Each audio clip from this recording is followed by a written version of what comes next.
Bem-vindos a mais um vídeo.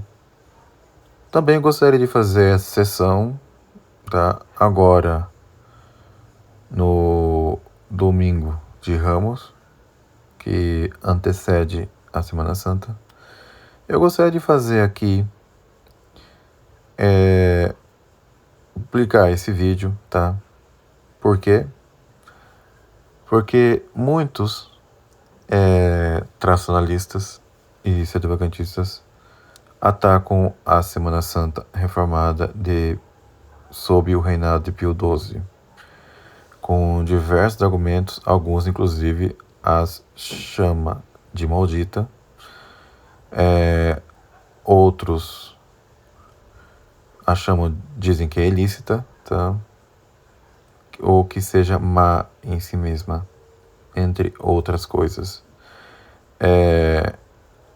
Entre os elementos, tá, dessas críticas estão a suposta influência de Annibale Bonini, o liturgista que trabalhou durante essa reforma, e a outra é com respeito às orações pelos judeus, tá? E acho pertinente aqui gravar um vídeo sobre esse assunto, porque é um assunto de certa gravidade, e nós veremos aqui se o Annibale Bonini, tá, que é o pai da reforma litúrgica pós-conciliar, entre os anos de 1965 até 1975, de onde surgiu o novo usador do Misse. Para fim desse material, eu vou ler dois textos que são breves, tá? Que estão no site Sapiência Cristiane, que estará linkado na descrição.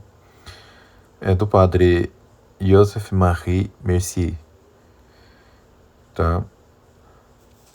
Que coloca aqui um interessante texto com as devidas referências, como vocês podem ver lá.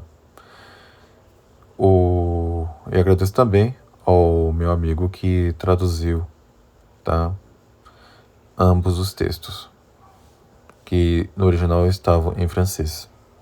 A Semana Santa de Pio XII, a Semana Santa de Bonini, colocado entre aspas, né? O ideal acho que seria pronunciar Bonini, né? Vamos lá. Introdução. O padre Annibale Bonini, 1912-1932, tornou-se uma figura de espantalho no mundo tradicionalista, entre aspas, colocado entre aspas, tendo dele estado por trás todas as reformas litúrgicas ocorridas de 1905 a 1975. Alguns querem fazer dele também o artífice principal das reformas precedentes, e notadamente da reforma da Semana Santa aprovada pelo Papa Pio XII em 1955, a fim de estabelecer uma continuidade fundamental entre essa reforma e as reformas decorrentes do Vaticano II. Alguns pretendem que Pio XII não teria aprovado essa reforma porque não teria assinatura dele no documento principal. No entanto, é bom lembrar que algo pode ser aprovado pela Igreja de maneira tácita também. E no caso de Pio XII não foi tão tácita assim, porque Pio XII elogiou as reformas. Ele não faria isso se não conhecesse, tá? Caso contrário, ele estaria sendo hipócrita ou ir mentindo. E a gente não espera isso de um Papa Santo, como foi Pio XII. E também ele não ignorava a reforma, porque essa Semana Santa foi rezada por 3 anos, né? E Pio XII não era um papa que estava desatento às coisas do mundo. Ele estava muito bem atento, tá? E é isso aí. Na época de Pio XII, é bom lembrar, já existia televisão, já existia o rádio, ele lia os jornais, tá? Então, ele não era alguém que estava desligado, alienado do mundo. E ele também não estava doente, quase morrendo aí, tá? Durante esses 3 anos seguidos. Mas continuemos. Essa é a postura voluntarista dos modernistas, que procuram legitimar o caos litúrgico por eles criado, mas também a de certos, entre aspas, tradicionalistas, que buscam justificar sua recusa das reformas efetuadas antes do Vaticano II. Ora, essa atribuição é falsa, tanto do ponto de vista teológico e canônico, veja bem que é o principal, é o que nos interessa verdadeiramente, tá? Quanto do histórico. Tem a sua relativa importância, mas não mais do que o teológico e canônico. Tá? Colocar o histórico acima do teológico canônico é coisa de modernista. Tudo bem? Por quê? Porque envolve apenas elementos contingentes, que podem ter sido ou não, que nem sempre é 100% comprovado. Tá? Colocar a argumentação histórica acima da teológica e canônica é modernismo. Mais precisamente dentro do historicismo. Mas continuemos. Ponto de vista teológico e canônico. Causa eficiente principal e causa instrumental. Na filosofia e teologia tomistas, tratando da ordem da causa eficiente, distingue-se a causa principal da causa instrumental. A causa eficiente principal é o agente que realiza a ação como tal. A causa instrumental possui uma ação própria, mas ela é utilizada pela causa principal para um fim superior, que está além das suas capacidades próprias. Consequentemente, a ação final deve ser atribuída própria e estritamente à causa principal e não à causa instrumental. Para deixar bem claro isso, tá? Peguemos, por exemplo, a Pietà Vaticana, que está no Vaticano. Aquela imagem, aquela escultura maravilhosa de Nossa Senhora segurando o Nosso Senhor Jesus Cristo em seus braços, já morto. A causa eficiente, propriamente dita, daquela escultura é Michelangelo. Tá? Michelangelo esculpiu aquela estátua. E tem, por causa instrumental, as suas ferramentas que ele usou, como o cinzel, por exemplo, sem as quais o Michelangelo não poderia ter esculpido aquela estátua, tá? E é por isso que nós chamamos essa de causa instrumental, que ajuda a causa eficiente principal a realizar algo que está para cima das suas capacidades. Michelangelo, sem as ferramentas, não poderia esculpir a Pietà Vaticana. Entendeu? No entanto, a causa principal é Michelangelo. Então, vamos prosseguir. Assim, um instrumento musical existe para produzir sons, mas é apenas pela ação do músico que o instrumento verdadeiramente produz a música. Do mesmo modo, no que diz respeito às leis, é o legislador que deve ser considerado como causa principal e não as pessoas que trabalham na sua elaboração, pois elas não possuem nenhum poder legislativo. Elas podem produzir um texto, mas não uma lei. A Santa Sé, legisladora em questão litúrgica. Sendo a liturgia a oração pública da Igreja enquanto sociedade, é bom lembrar que a Igreja é uma sociedade sobrenatural, tá? Mas que nela também tem composições humanas, tá? Pertence apenas às autoridades da Igreja o estabelecimento das regras.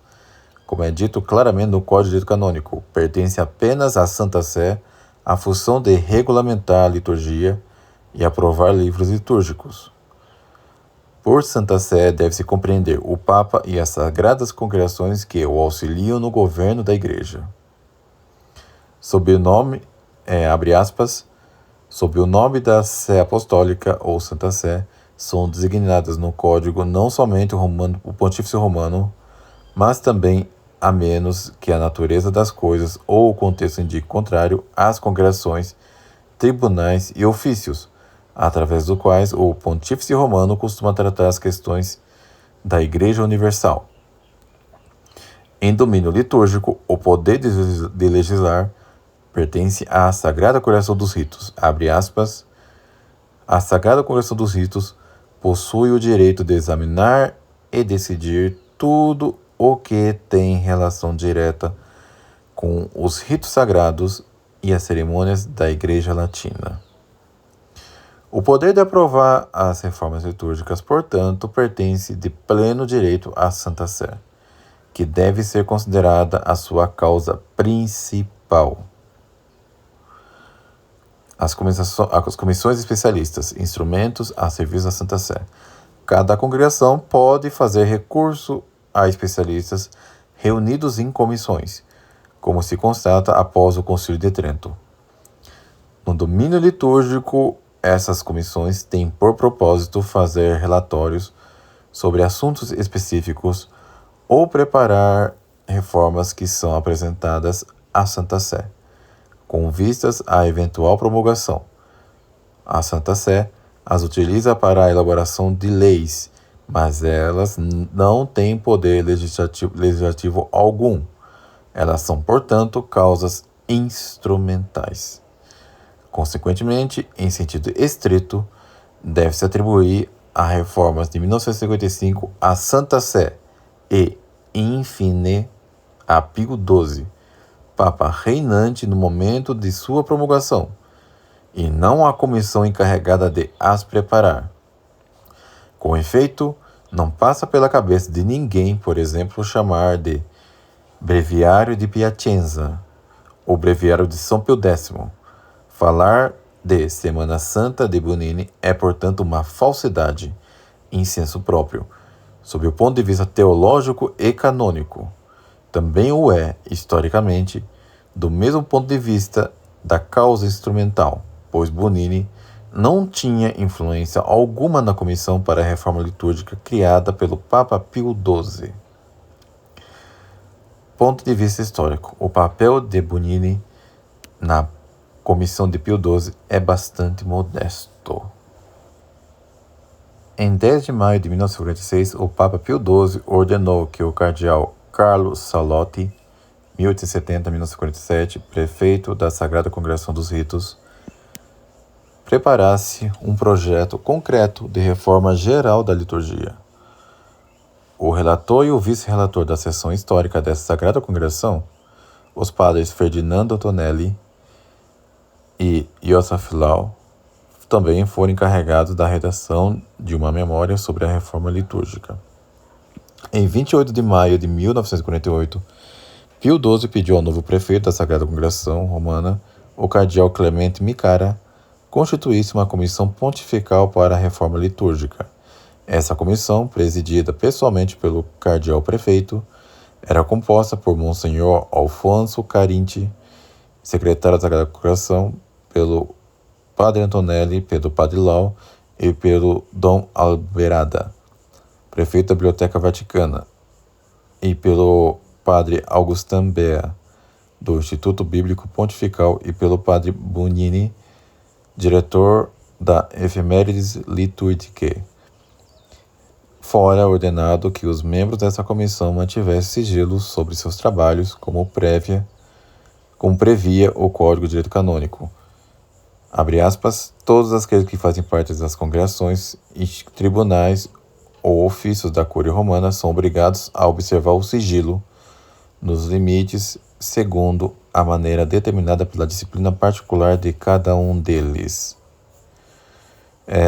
Isso está no Código de Direito Canônico 243, inciso 2.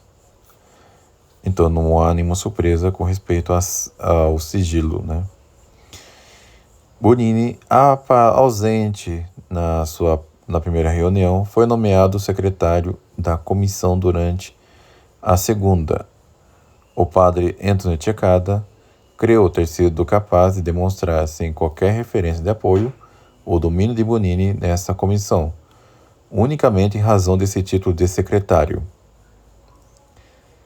Abre aspas, nas atividades administrativas do Vaticano, o secretário ocupa uma posição chave. Na prática, é o secretário que organiza e supervisiona o trabalho cotidiano do grupo. Ele possui, portanto, a capacidade de influenciar de incontáveis maneiras as políticas ou decisões feitas pelo seu departamento. É assim que Bonini encontrou-se no posto de comando da reforma litúrgica. Isso está em a missa de Paulo VI em questão.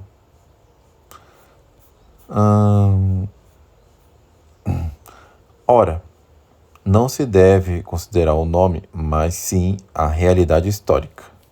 O próprio Bonini não atribuía assim um papel ponderante na comissão de Pio XII. Do mesmo modo, em relação ao período que vai de 1948 a 1960, o cônego Aimé Georges Martimore, em 1911 e 2000, um dos amigos mais próximos de Bonini, considerava-o apenas como uma testemunha, entre aspas, das reformas, e não como, entre aspas, o ator principal. A função de secretário na comissão de Pio XII diz respeito a tarefas práticas, e não um papel de gestão, como previa o Yves Chiron. Mais tarde, Bonini possuiria as mesmas funções de secretário na comissão preparatória conciliar sobre a liturgia e na pós-conciliar, conciliam para a reforma litúrgica. Porém, se na comissão preparatória e na concílio ele possuía um papel determinante, na comissão piana ele não teve nenhum papel de primeiro plano. Ele foi um executor valioso e interviu pouco nos debates. Ele aprendeu e observou bastante. Sem dúvida, ele tinha consciência de certos problemas, mas jamais teve uma influência decisiva. Fecha aspas. A memória sobre a reforma litúrgica não é obra de Bonini. Iniciada em 1943, quando Bonini não tinha relação alguma com a Sagrada Congregação Romana, a memória sobre a reforma litúrgica é datada de 30 de dezembro de 1948 e assinada pelo padre Antonelli. Contrariamente à atribuição feita por Bonini e ao padre Lau, Bonini apenas participou dessa publicação na releitura das provas e na compilação do índice analítico. Eu só gosto de dizer que algumas notas do rodapé eu leio, tá? Faço questão de colocar a referência, mas a maioria eu vou omitir mesmo para que vocês confiram no artigo. Mas vamos continuar. A impressão foi finalizada em 25 de junho de 1949 e a segunda reunião foi fixada depois das férias que os membros da comissão tiveram para estudar o documento. Durante uma audiência em 22 de julho de 1949, o cardeal Micara e o padre Antonelli apresentaram uma cópia encadenada da memória ao Papa Pio XII. Pio XII estava sabendo de tudo, viu? Bonini quase não intervia nas reuniões. Se se examinam as atas das 82 reuniões da comissão ocorridas em 22 de junho de 1948 até 8 de julho de 1960, mostrar-se-á que Bonini interviu muito pouco, nomeadamente 6 vezes. A não ser que vocês considerem que 6 intervenções e 82 reuniões sejam o suficiente para construir uma desgraça, né? Uma tragédia. Em detalhe, né, o suficiente para chamar de Semana Santa de Bonini. E também como se tivesse ninguém ali, né, respondendo ou refutando ou qualquer outra coisa. Mas vamos lá. 6 vezes, e somente em relação a detalhes do calendário litúrgico. Outro detalhe importante, né? Ele jamais interviu nas discussões a respeito das reformas da Semana Santa. As reuniões eram presididas sistematicamente pelo cardeal prefeito, e as discussões eram ordinariamente dirigidas pelo padre Antonelli. O Papa esteve informado sobre os avanços da comissão pelo cardeal prefeito da Sagrada Congregação Romana em pessoa. Durante as audiências regulares, o que diz Bonini sobre o Papa ter atualizado por Monsenhor Montini e pelo padre Beia é desmentido pelas atas que testemunham as audiências do cardeal prefeito com Pio XII.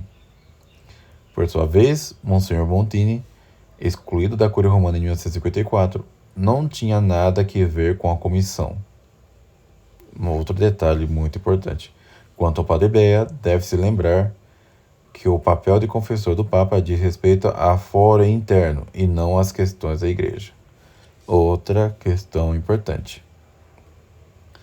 A não ser que vocês achem que o Papa tenha ouvido as heterodoxias do padre Beia como confessor e aceitado, né?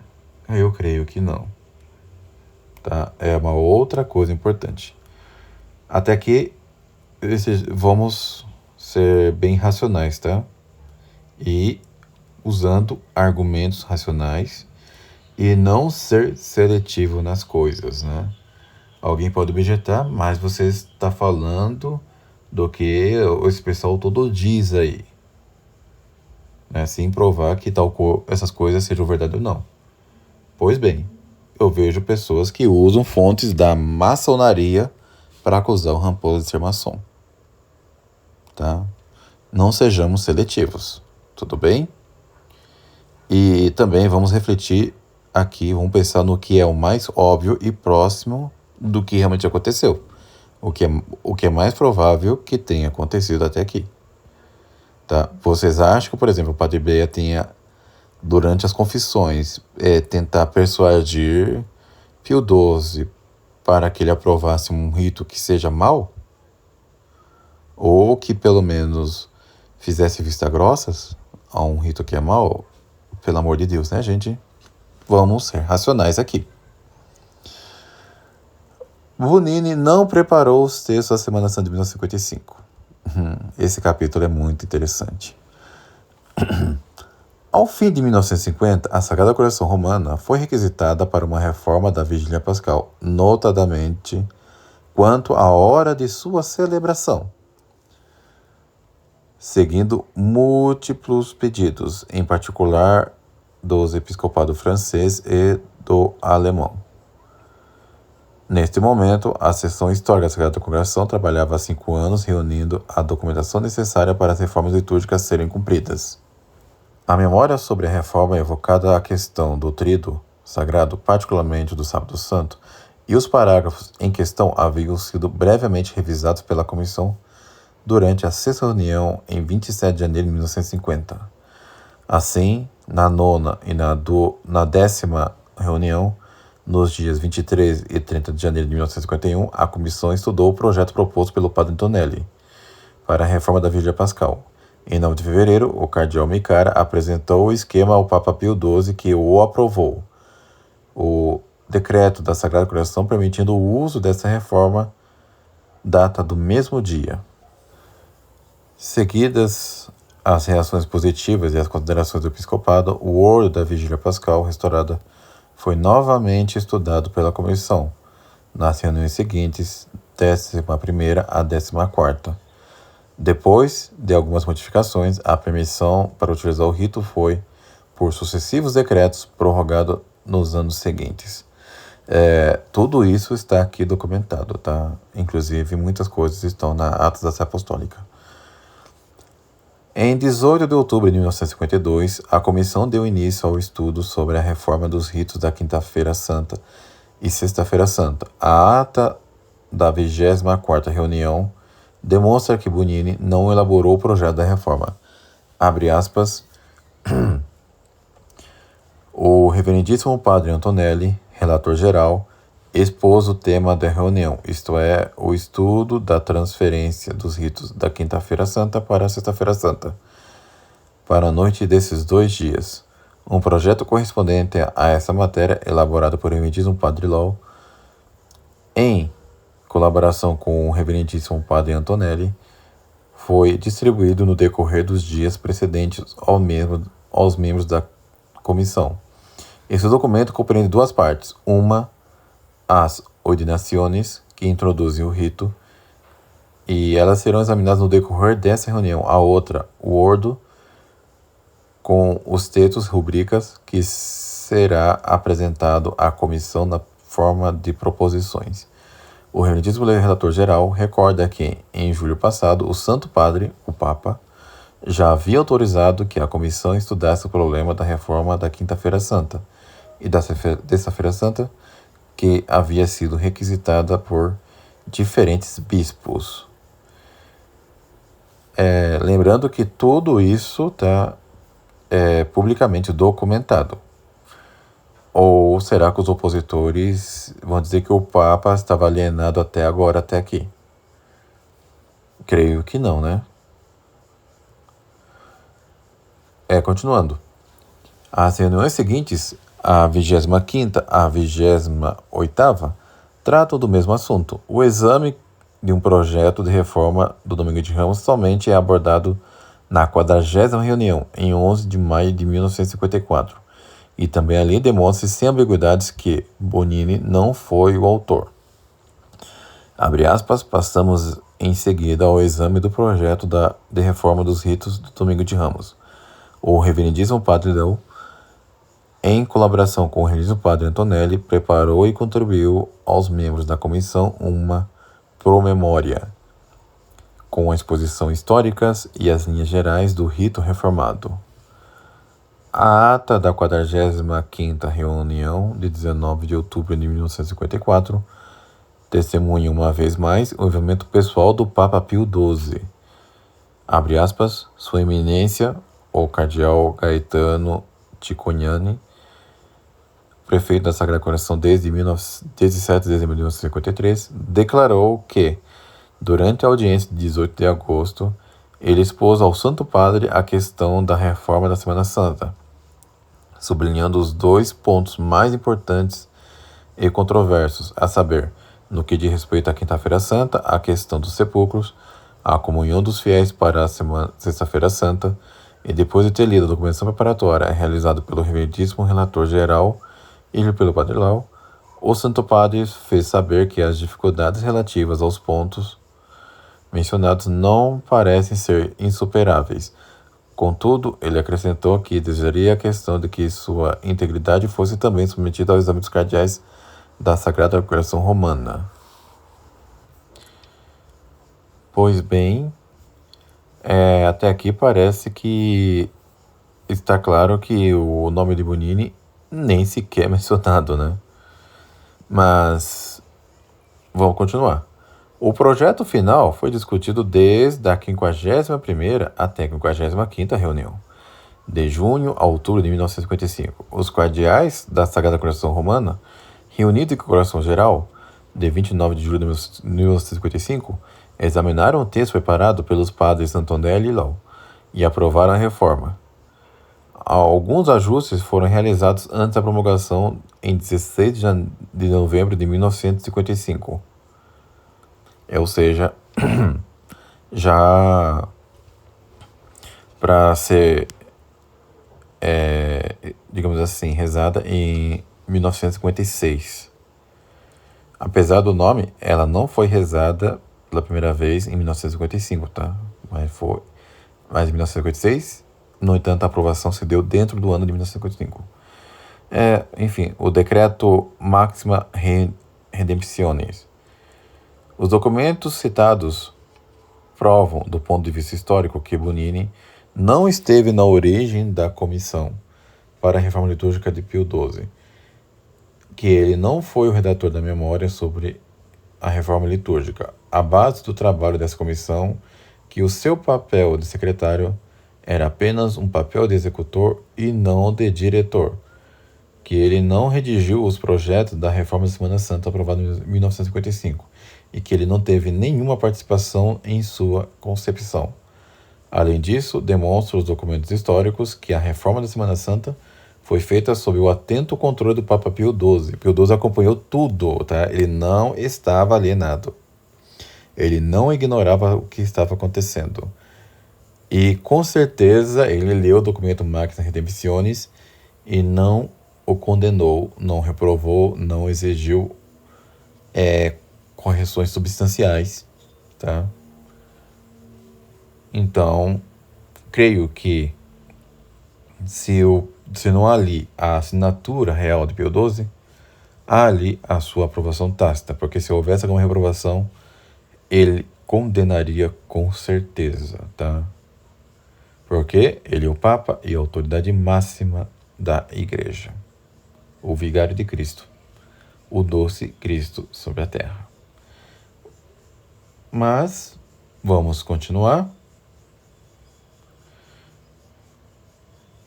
E segundo os mais estritos procedimentos da Cúria Romana. Conclusão desta primeira leitura, né? A expressão Semana Santa de Bonini, entre aspas, corresponde a um modo de comunicação que busca lançar opróbrio sobre a reforma litúrgica de 1955. Ela viabilizou o apagamento da figura do Papa Pio XII para eximir-se o dever de obedecer às suas reformas. Esse modo de comunicação não é admissível, pois não repousa sobre a verdade teológica e canônica que estabelece a Santa Sé, e, portanto, o Papa, como legislador em matéria de liturgia. Ele não repousa sobre a verdade histórica, que estabelece que Bonini não tinha nenhuma influência na preparação dessas reformas. Recusar, discutir e criticar a restauração da Semana Santa por Pio XII é uma atitude perigosa. Nessa atitude, deve ser fundamentada sobre a docilidade ao magistério da Igreja, a docilidade que nos mantém com o espírito católico na ausência atual de um verdadeiro sucessor de Pedro, e nos expõe melhor a docilidade a um futuro verdadeiro sucessor de Pedro. Docilidade às disposições e diretivas do Papa Pio XII em matéria de liturgia nos torna apto a rejeitar o Vaticano II e a sua nova liturgia, a qual ele denunciava. Notamos com muita apreensão que há muitos ávidos de novidades que se afastam do caminho da sã doutrina e da prudência, na intenção do desejo de um renovamento litúrgico, e esses inserem muitas vezes princípios que, em teoria ou na prática, comprometem esta santíssima causa e, frequentemente, até contaminam os erros que atingem a fé católica e a doutrina cética. Que isso está mencionado em Mediator Dei, de 20 de novembro de 1957. Importantíssima encíclica que recomendo a todos uma leitura muito atenta dela. E continua ainda o autor: a docilidade das posições e diretivas do Papa Pio XII em matéria de liturgia nos preserva igualmente de um, entre aspas, tradicionalismo malsão, o qual ele também denunciava. Abre aspas para o Santo Padre, citação da Mediator Dei também. A liturgia da época antiga é sem dúvida digna de veneração, mas o uso antigo não é, por motivo somente de sua antiguidade, ou melhor, seja em si mesmo, seja em relação aos tempos posteriores e às novas condições verificadas. Fecha aspas. Em suma, para citar um especialista em história da liturgia, ficou um pouco desanimado com a reforma inovadora do breviário por São Pio X. Abre aspas para o autor dessa mencionado aqui: nós seríamos indignos do nome de católicos se não mostrássemos, mesmo por um instante, oscilantes, titubanti em latim, entre a obediência filial à palavra decisiva do Sumo Pontífice e o apego, mesmo justificado, à venerável antiguidade. Fecha aspas para o Anton Baumstark, de 1872 a 1948, citado em Honore Vink. Aqui está na obra, deixa me ver, aqui, Pi Decimi et les Reformes Liturgiques, aqui de 1911 e 1914. Esse padre, ele não tinha gostado da reforma do breviário romano, feito por São Pio X. Mas, mesmo assim, ele resignou-se desse apego e abraçou o que foi imposto por São Pio X. Ok, meus amigos, mas essa a conclusão da primeira leitura, temos ainda a segunda, que é a Reforma Santa reformada por Pio XII, a oração pro Iudeis. Vamos à leitura. Por meio de um decreto cuja data é 16 de novembro de 1955, a Sagrada Congregação dos Ritos, com a aprovação do Papa Pio XII, impôs aos que seguem a liturgia romana um novo ordo para a celebração dos ofícios da Semana Santa. Entre as modificações realizadas no ofício da Sexta-feira Santa, a oração pro Iudeis é tratada da mesma maneira que as outras, entre aspas, grandes orações.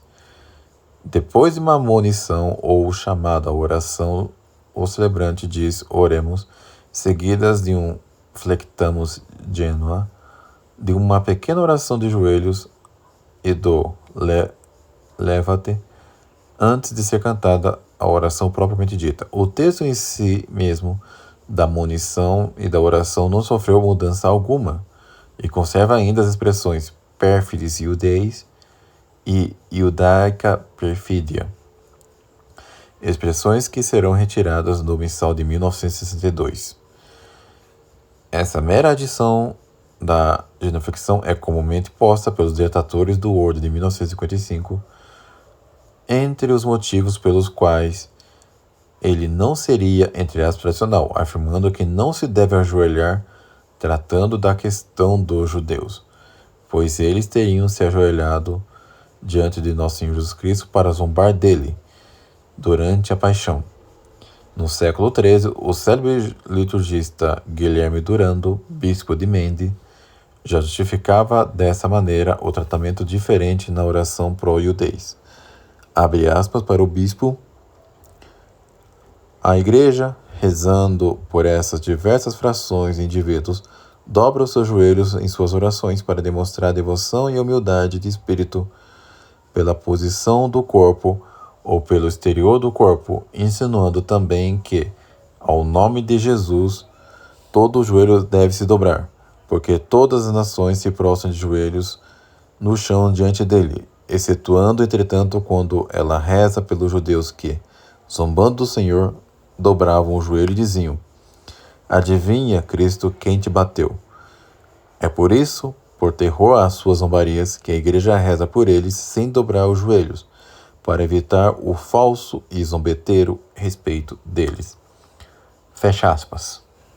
Uma breve consideração simbólica e histórica lançará luz sobre a fragilidade dessa crítica e permitirá estabelecer o critério superior do poder da hierarquia eclesiástica sobre a liturgia. Vamos lá. O simbolismo do ajoelhar-se. Antes de tudo, deve-se lembrar que essa oração é dirigida a Deus Pai, como é a maioria das orações litúrgicas.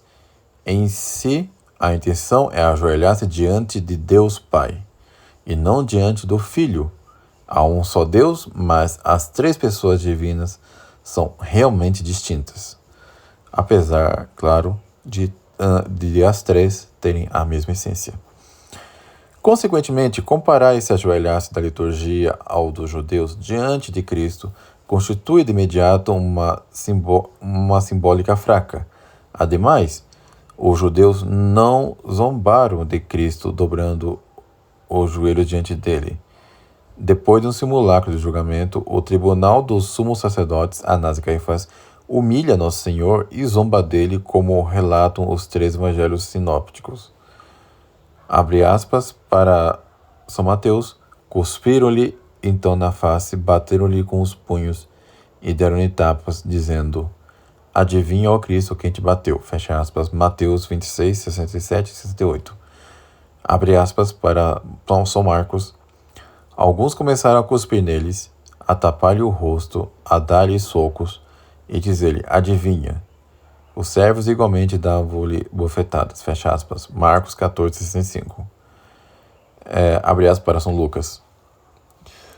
Entretanto, os homens que guardavam Jesus escarneciam dele e davam-lhe bofetadas. Cobriam-lhe o rosto e diziam: adivinhe quem te bateu. e injuriavam-no ainda de outros modos. Fecha aspas. Lucas 22, 63 e 65. Em momento algum é dito que os judeus se ajoelharam para fazer zombaria. Pelo contrário, os soldados romanos que, em ocasião da flagelação, zombaram de Nosso Senhor, proclamando sua realeza, puseram nele um hábito de púrpura e uma vara como cetro, e espinho como coroa, e dobraram os joelhos diante dele enquanto o golpeavam. Abre aspas.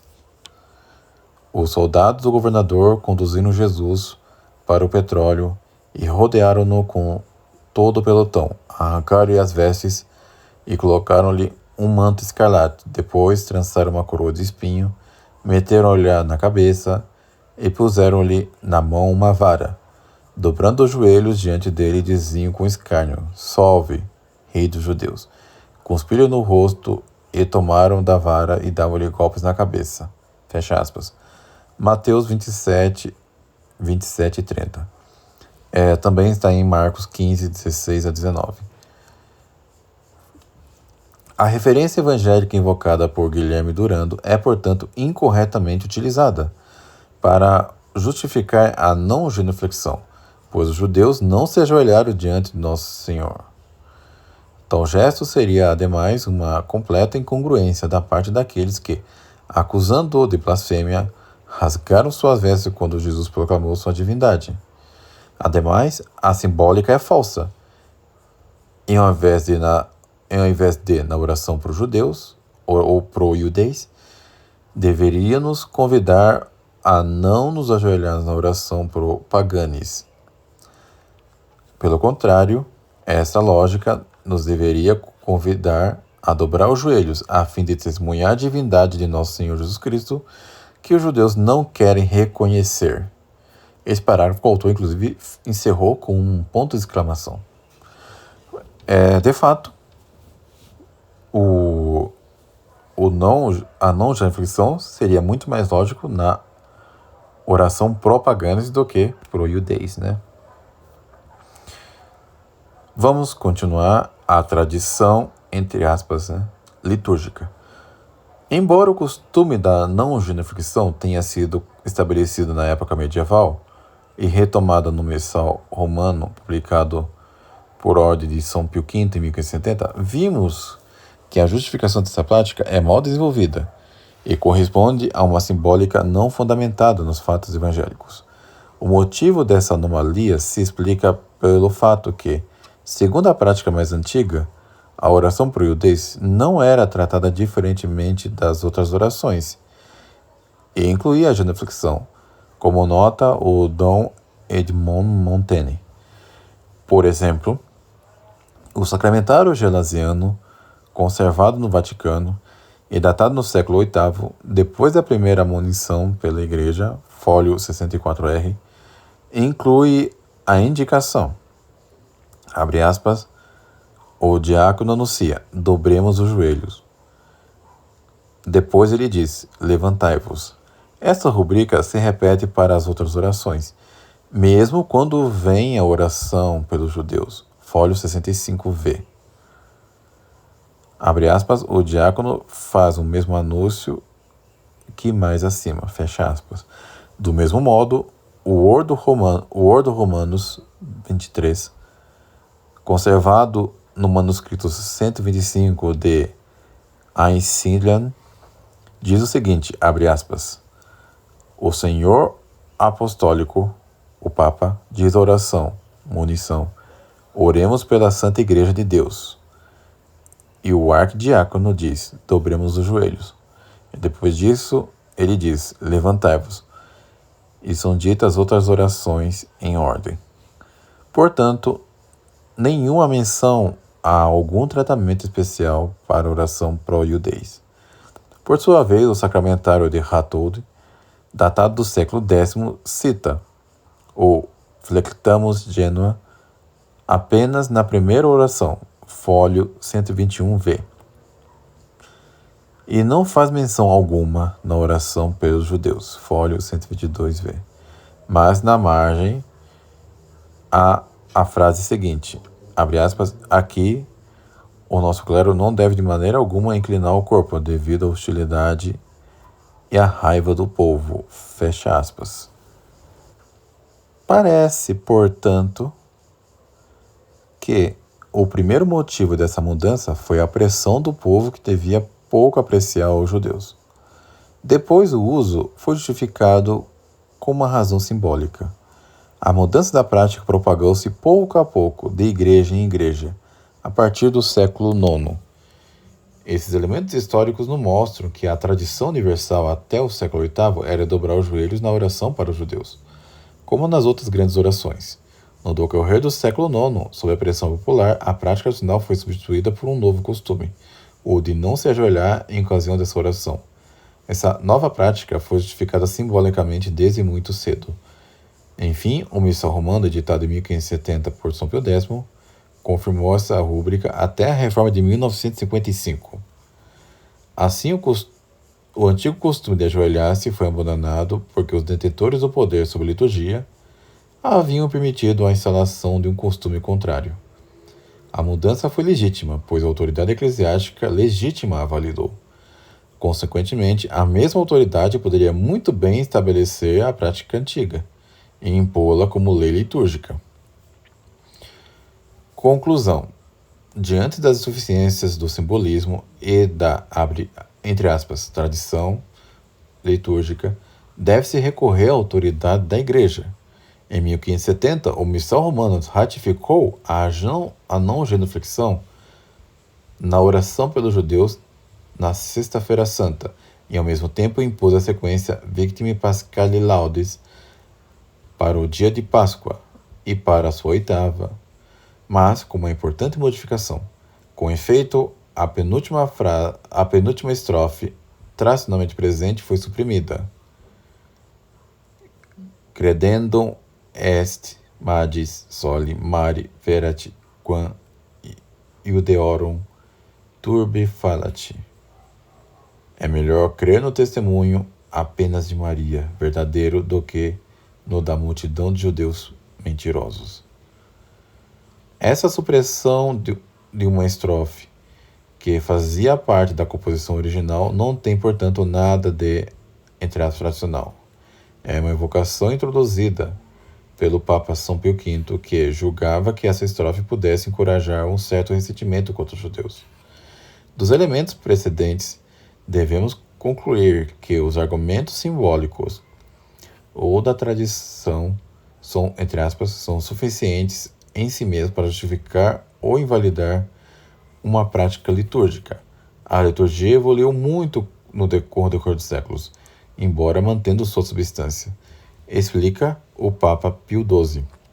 Abre aspas, a hierarquia eclesiástica tem usado sempre desse seu direito em matéria litúrgica, preparando e ordenando o culto divino, e enriquecendo-o sempre de novo esplendor e decoro para a glória de Deus e a vantagem dos fiéis. Não duvidou, além disto, salva a substância do sacrifício eucarístico e dos sacramentos e mudar aquilo que não julgava adaptado, em acrescentar o que parecia contribuir melhor para a glória de Jesus Cristo e da augusta Trindade, para a instrução e o estímulo salutar do povo cristão. Fecha aspas.